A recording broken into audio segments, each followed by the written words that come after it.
রাত্রির বন্ধুরা। তো এখন বাজে দেখো ঘড়ির কাঁটায় 11:15। তো এই 11:15টার সময় আমার হঠাৎ করে মনে হলো কি যে রাতেরবেলা রুটি দিয়ে কি খাবো, রোজ ডিম নালে আলুর তরকারি নয় আলু ভাজা। তো হঠাৎ করে এখন দাদাভাইকে দিয়ে আমি এখন আনিয়ে নিয়েছি মেটে কচকচি। তো কারা কারা এরকম মেটে কচকচি খেতে ভালোবাসো অবশ্যই তোমরা কমেন্ট করে বলো। আমি সত্যি খুব ভালোবাসি, মাংসর থেকেও মেটে কচকচি খেতে ভালোবাসি। তো দাদাভাই এখন এনে দিয়েছে, দেখো গরম জল দিয়ে ভালো করে ধুয়েছি, ধুয়ে এখনই দেখো কড়াইতে তেল দিয়েছি, মশলা বাটা হয়ে গেছে। এখন এবার এইগুলোকে আলুটাকে ভেজে নেব, ভেজে নিয়ে আমি এখন করবো, তারপর রুটি করবো, তারপর খাবো। কারণ আমার খুব ভালো লাগে খেতে। রাতেরবেলা রুটি দিয়ে খাওয়া কিছু থাকে না, খুব অসুবিধা হয়। তো সবাই এক এক রকমভাবে রান্না করো।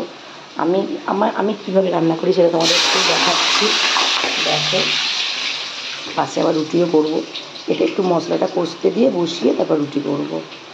দেখো আর এখানে এইমাত্র দিদিভাই মুদিখানা মাল নিয়ে এলো। আর আসলে অ্যাকচুয়ালি বাবার শরীরটা ভালো না, বাবার শরীরটা খুব খারাপ, বাবা তো হসপিটালে, তোমরা সবাই জানো। এই গ্যাসের কারণে মানে আমি করতে পারছি না আর কি, মানে ভিডিও ঠিকঠাকও দিতে পারছি না। এবং কী খাবো না খাবো রোজই এখন মা জ্যান্ত মাছ নিয়ে আসে, সবাই রয়েছে হসপিটাল গাড়ি করছে। আর রাতের বেলা এইরকমই কিছু হয়, নয় ভুজিয়া, নলে ডিম আলুর তরকারি, নয় ডিম সোয়াবিনের তরকারি, এসবই হয়। তো আজকে হঠাৎ রাতেরবেলা এখন খেতে ইচ্ছা করলো, আর খেতে ইচ্ছা করলো মানে তো খেতেই হবে। তো দাদাভাইকে দিয়ে আনিয়ে নিলাম, আনিয়ে নিয়ে এবার আমি এখন আলুটা ভেজে নিচ্ছি। এটা পেঁয়াজটা দেবো, মশলাটা কষবো। তো তোমরা সাথে থাকো, দেখো। যদি ভিডিওটা ভালো লাগে অবশ্যই লাইক কমেন্ট করো, শেয়ার করে দিও। টাটা। তো এক পাখার এখানে আওয়াজ হচ্ছে, এডজাস্ট ফ্যানটা চালিয়েছি, তো সেটা নিয়ে তোমরা কিছু করো না। আর এই দেখো আমি এখন পেঁয়াজটা ভাজছি, রাত্রিবেলা কী করবো। তো বন্ধুরা যারা যারা খেতে ভালোবাসো চলে আসো আমার বাড়িতে, আমরা সবাই একসাথে খাবো। আর এই দেখো জল ছেঁকতে দিয়ে দিয়েছি, গরম জল দিয়ে ধুয়ে নিয়েছি, আলুটা ভেজে নিয়েছি। আর এখানে মশলার মধ্যে দিয়েছি পেঁয়াজ, আদা রসুন, শুকনো লঙ্কা, কাঁচা লঙ্কা, জিরা গুঁড়ো, ধনে গুঁড়ো সব পেস্ট করে নিয়েছি। এই পেস্টটা দেবো, পেঁয়াজটা লাল লাল করে হয়ে যায়, তারপরে পেস্টটা দেবো। তো আমি স্টেপ বাই স্টেপ দেখাচ্ছি, আগে পেঁয়াজটাকে লাল লাল হয়ে যায়, মশলাটা দিয়ে আবার করছি।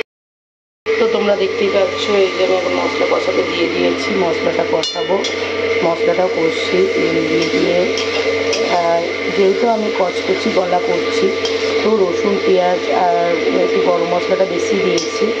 তো তোমরা যদি মানে স্কিপ করতে চাও অবশ্যই করতে পারো, তবে আমি আদার তুলনায় রসুনটাই বেশি দিয়েছি, কারণ এটা যেহেতু মুরগি একটু গন্ধ লাগে, তো ওর জন্য আর গরম জল দিয়ে দিয়েও নিয়েছি।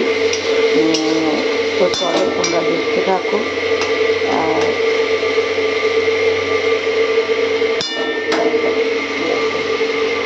তো একটু তেল বেরোক, তারপর আলুটা দিয়ে কষবো। চলো দিয়েছি, এখন এটা কষছি। আর এখানে রুটি সাইডে করতে আরম্ভ করেছি। অলরেডি আমার 6টা রুটি হয়ে গেছে, ফোন এসেছিলো বলে শেয়ার করতে পারিনি। 6টা রুটি হয়ে গেছে, তোমাদের একটু অসুবিধা হবে, আর ম্যানেজ করে নিও, কারণ আমার তো বলেইছি স্ট্যান্ড নেই, কারণ সবাই তো পছন্দ করে না। তো দেখো